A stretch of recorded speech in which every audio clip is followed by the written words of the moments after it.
If you're a 100% service-connected disabled veteran and you already have access to a military base, there's a good chance you're barely scratching the surface of what you can actually use.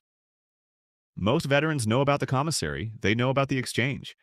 Maybe you've gone on base to buy groceries, fill up your car, or grab something at the PX or BX.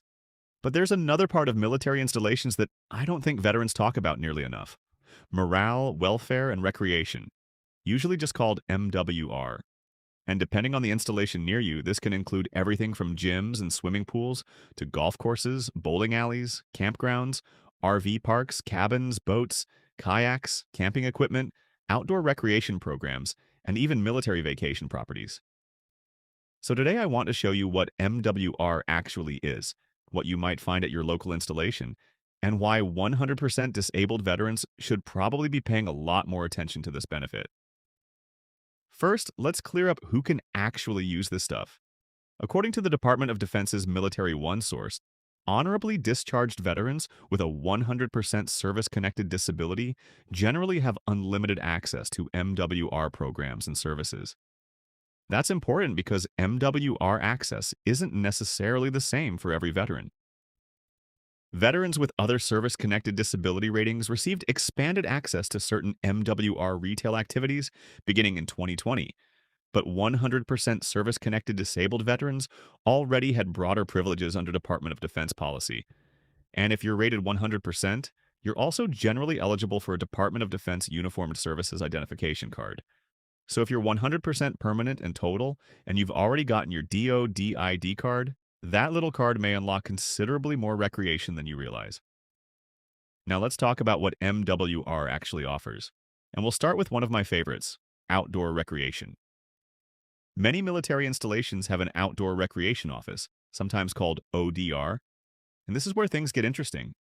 Depending on the base, you may be able to rent camping equipment, tents, sleeping bags, camp stoves, coolers, tables, chairs, kayaks, paddleboards, bicycles, trailers, and sometimes even boats or other larger recreational equipment. The exact inventory and prices are completely dependent on the installation, so don't assume every base has every item. But that's also why it's worth looking. You may have an outdoor recreation office 20 or 30 minutes from your house, with an entire warehouse of equipment available to eligible patrons. And instead of buying several $100s worth of camping gear for something you're going to use twice a year, you may be able to rent what you need from the base. Some installations go much further than equipment rentals. Army MWR, for example, advertises outdoor programs involving camping, paddling, hiking, biking, and other outdoor activities. Some installations also have hunting and fishing programs, equestrian facilities, climbing programs, and organized outdoor trips. Again, every base is different. An installation in Arizona obviously isn't going to offer exactly the same recreation as a base in Alaska, Florida, or Hawaii. And that's actually part of what makes this interesting. The local geography often determines what the local MWR program offers. Then there are campgrounds and RV parks. A lot of military installations operate what are commonly called FamCamps or military campgrounds. Some are relatively simple RV parks. Others are in surprisingly beautiful locations. And recreational lodging goes far beyond parking an RV on a military base. Military One Source specifically lists disabled veterans among the groups eligible for MWR recreational lodging, although priority and individual facility rules can vary. And there are military recreation properties around the country and even overseas. For example, Military One Source points to Seward Resort in Alaska, Big Bear Recreation Facility in Southern California, Fort Fisher in North Carolina, Kilauea Military Camp in Hawaii, and Hale Koa in Waikiki. Some installations also operate cabins, cottages, and other recreational lodging. So when we talk about military lodging, don't automatically picture a room on base that looks like the barracks you lived in 20 years ago. There are actual military recreation destinations. And that's probably worth its own video because there are some incredible ones. Next up is golf. Military golf courses are another MWR benefit that a lot of veterans completely forget exists once they leave active duty.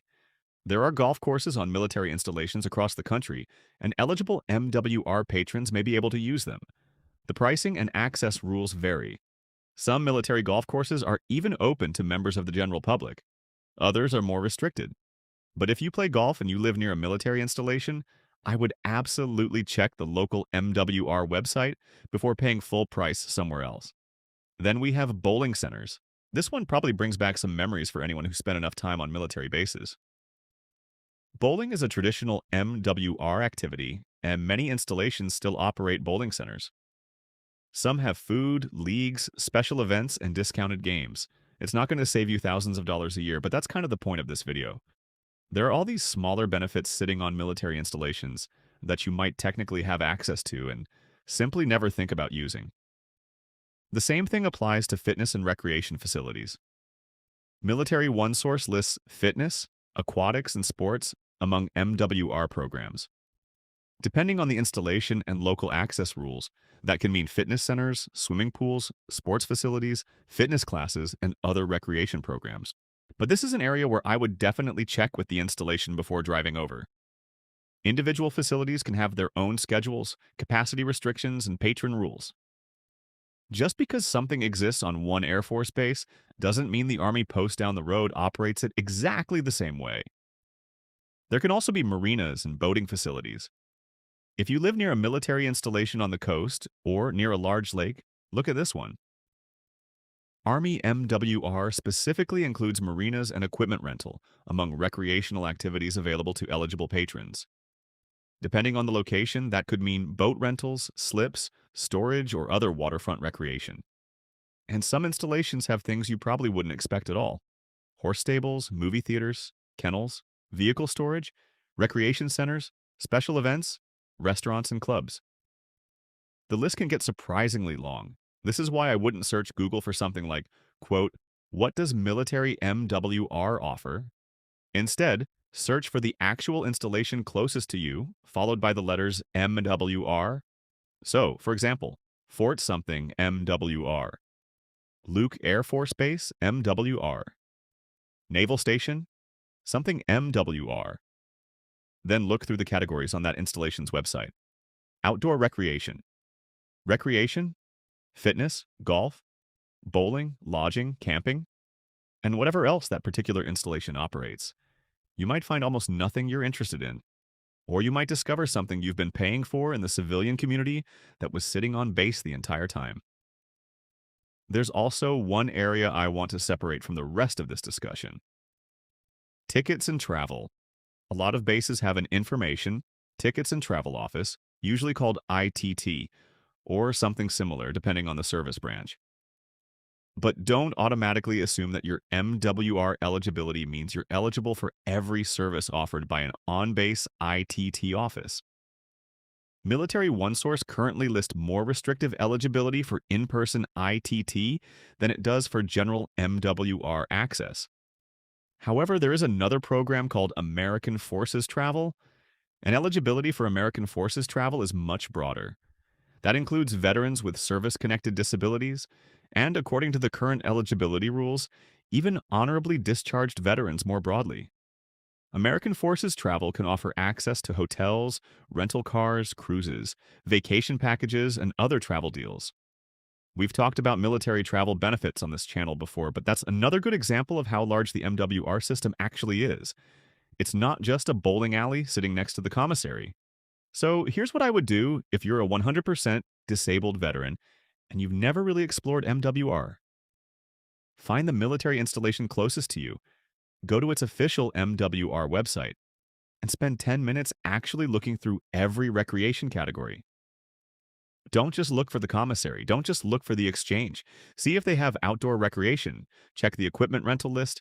Look for an RV park or campground. See whether they have cabins. Check the golf course. Look at the bowling center. Look at the gym and pool. And see what other programs are specific to that installation. Then check your eligibility with that particular facility before making plans, especially if you're traveling to a different installation. And if you're 100% service connected and haven't gotten your uniformed services identification card yet, that's another thing worth investigating. Because one of the strange things about becoming a 100% disabled veteran is that nobody really hands you a giant checklist explaining everything you can suddenly use. You get the rating, you learn about the monthly compensation. Eventually you hear about things like CHAMPVA in Chapter 35. Maybe somebody tells you that you can shop at the commissary again.